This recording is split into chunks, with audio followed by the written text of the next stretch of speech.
There are certainties in life: death, taxes, and as far as I'm concerned, yet another playoffs for Peyton Manning, and yet another playoff disappointment for Peyton Manning, and in my opinion, yet another choke job for Peyton Manning. Believe me, when it comes to seeing bad to terrible to horrible to, at the current time, overrated quarterback play, as a Bears fan, I've seen it for many, many years. And I deal with it myself all the time as people continue to come up with mind-blowing excuses for how they think that Jay Cutler actually is a franchise quarterback when there is nothing to support that statement whatsoever. But when we get to Peyton Manning, I will say for the record, arguably, definitely, the greatest regular season quarterback in NFL history. No doubt about it, one of the greatest number one overall picks in NFL history. No doubt about it, a first ballot surefire Hall of Famer someday. And I cannot discredit the fact that he went to Denver this year, led them to a 13-3 record, yes, in a crappy AFC West division, mind you. But they still went 13-3 and ended up getting the number one overall seed in the AFC. They had home field advantage throughout. A lot of you Indy fans will probably know this, but think about over the years how many times Peyton Manning led his team to 11, 12, 13 victories in the regular season, only for you to ultimately watch as the Indianapolis Colts would fall short, and a lot of times in part because Peyton Manning played very poorly, or at least at a mediocre level, in the playoffs. I mean, it's astounding to me that Peyton Manning seems to, in my eyes, get such a free pass a lot of times when guys like, I'll even point to Chicago. If Jay Cutler throws the pick that Peyton Manning did yesterday, as much as I dislike Jay Cutler, I have to admit, I know for a damn fact that Jay Cutler would be crucified for making that decision and making that horrible throw. I know of Tony Romo, justifiably so, because he's another great choker, a talented guy who time after time after time continues to fall short in those big clutch moments and situations. If Tony Romo throws that ball yesterday, that's the headlines in all the media about Tony Romo choking, Tony Romo not having it, once again coming up short in a big moment. But it absolutely astounds me. No, you know what? It really doesn't. It shouldn't surprise any of you either that the narrative told after the Broncos at home pissed a lead down their leg and ended up losing in double overtime to the Baltimore Ravens 38-35. It should not surprise you that the predominant narrative by the national sports media after that game was not focusing on Peyton Manning, who threw a pick six earlier in the game. You can say, oh, it's tipped, whatever. Bottom line is, you got no mention of that at all in the media at all. It was like it was completely glanced over. And all the talk about his interception late. You know, I read one article on Yahoo Sports. I'll put the links to some of these articles that I cite down below in the description box. The first sentence of it, it wasn't Peyton Manning's fault. And then proceeding to go on and make excuses about how other people contributed to the loss, but not Peyton Manning. And then trying to set this kind of pro-Peyton Manning narrative about how magical his season was and how great of a player he is and how, you know, whether or not he's going to be able to come back and play as well next year.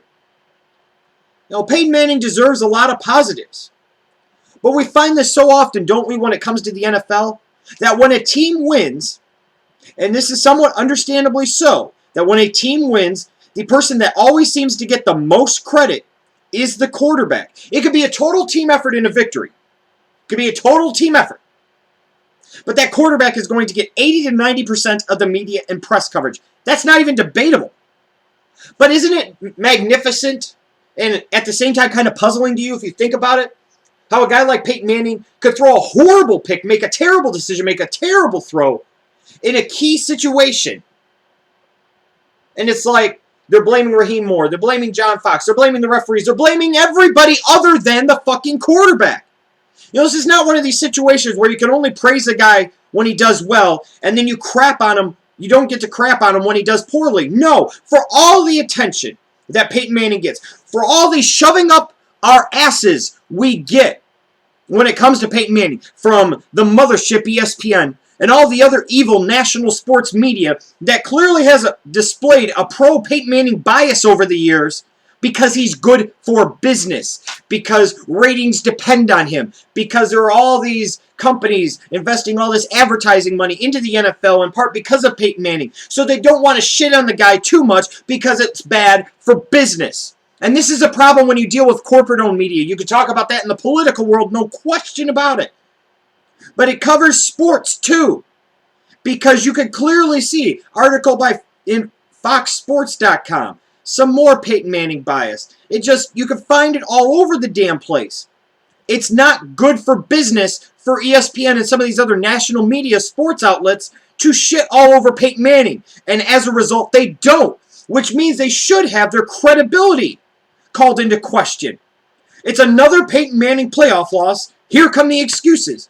Because it's like, if they would have won yesterday, you know damn good and well, all you would have heard about is all the glory and splendor of the good old country boy from Mississippi, Peyton Manning. That's all you would have fucking heard about. That's it. Mississippi, New Orleans, whatever the hell. That's all you would have heard about. It would have been all up. Peyton Manning, Peyton Manning, Peyton Manning, no matter what.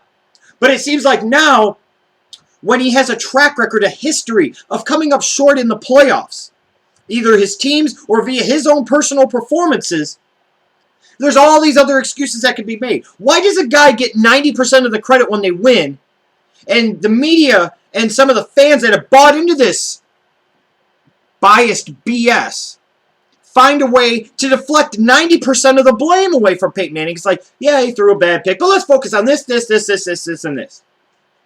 Really? When are people going to wake up and understand what's really going on? Again, Peyton Manning, one of the greatest quarterbacks of all time, yes. Perhaps the greatest regular season quarterback of all time, yes. For all of you that say, oh, he should win the MVP award this year, bullshit. He wasn't even the best quarterback in the NFL this year. Adrian Peterson is the NFL's most valuable player. He took that crappy Vikings team, put him on his back all year long, including late in the season, and led them to the playoffs. And I say this, if Peyton Manning was so damn valuable, how come Andrew Luck was able to come in as a rookie to Indianapolis, a team that won 2 games last year, because we were sold a bill of goods that the Colts without Peyton Manning are absolutely nothing. Andrew Luck wins 11 games as a starting quarterback, and the Colts go to the playoffs. If anything, that should emphasize the fact that, yes, Peyton Manning is a great player, but he is not the be-all, end-all, because he clearly isn't. Especially when it comes to his damn performances in the playoffs. This shit is absolutely ridiculous, and I'm tired of the asinine crap that I hear defending Peyton Manning time after time after time. There's always some type of excuse. There always is. If he was so great, and he was such a money player, all the times that the Indianapolis Colts made the playoffs, they would have won more than 1 Super Bowl. And it cannot be denied that the only Super Bowl that Peyton Manning ever won, and believe me, I know this damn good and well, is because it's the Super Bowl that Peyton Manning had given to him by Rex Grossman. What happened when he faced a real quarterback in the Super Bowl in the New Orleans Saints as Drew Brees? He lost. Remember that situation late in the game? He had like 5.5 minutes or whatever. He had all the timeouts. You have a running back in a die who's averaging over 6 yards a carry. You got plenty of time. Peyton Manning says, no, I'm the man. I'm going to throw every damn time, even though I've got plenty of time. My timeouts. I need to run the clock down so that way I don't give Brees the time back on the clock to come back and score on us. No, he's got to throw the ball every damn time. What happens? Makes a horrible decision, makes a terrible throw, and Tracy Porter picks his ass, takes it to the house, and says, up yours, overrated. And I saw yesterday in a lot of Facebook comments and Twitter comments that the Denver Broncos wouldn't have made it as far as they did without Peyton Manning this year. Now, you could argue they went 13-3, got the #1 overall seed. But yet again, like so many other Peyton Manning-led teams, when it comes to the championship round or especially the Super Bowl, you're sitting at home watching. And if memory serves me correctly, this Denver Broncos team went 8-8 last year, yes, won the division, but I believe won an opening round wildcard game against the Pittsburgh Steelers at Mile High. And their quarterback was Tim Tebow. Terrible-ass Tim Tebow.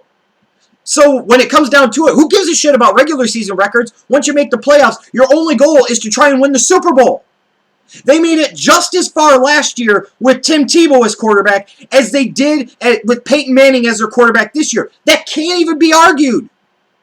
It's time for people to wake up and realize that you have a national sports media that is clearly biased in the favor of Peyton Manning. Why? Because they feel Peyton Manning is good for business. They have a ton of money invested in Peyton Manning being made to look as good as possible. So situations like yesterday, where you know many other quarterbacks, like if Matt Ryan for the Atlanta Falcons sat there and throws a pick in the game today against Seattle, like Peyton Manning did, Matt Ryan would be crucified for that.